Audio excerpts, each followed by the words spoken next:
मुंबई महापालिकेसाठी भाजपची पहिली यादी सोमवारी येण्याची शक्यता आहे। बंडखोरी टाळण्यासाठी भाजपनं वेट अँड वॉचची भूमिका घेतल्याचं पाहायला मिळतंय। उद्यापर्यंत जागा वाटपाचा तिढा सोडवला जाणार असल्याची माहिती विश्वसनीय सूत्रांनी झी24 तासला दिली आहे।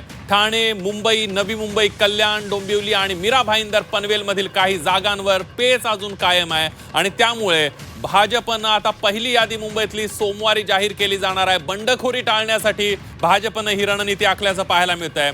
मुंबई महानगरपालिकेसाठी भाजपची पहिली उमेदवारी आता यादी जी आहे ती सोमवारी जाहीर केली जाणार आहे।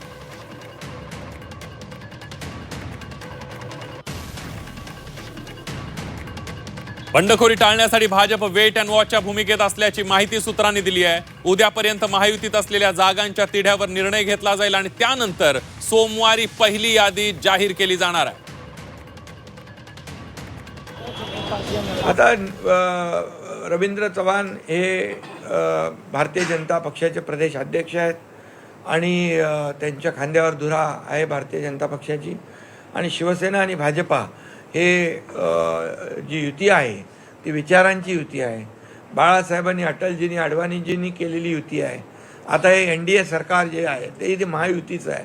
हे NDA गठबंधन आता प्रधानमंत्री नरेंद्र मोदीजी पुढे घेऊन मजबूतीने जात आहेत आणि त्यामुळे महाराष्ट्रामध्ये देखील या ज्या काही बैठका आहेत या युतीच्या होत आहेत आणि महायुतीने आम्ही लढणार आहोत, महायुतीने आम्ही जिंकणार आहोत।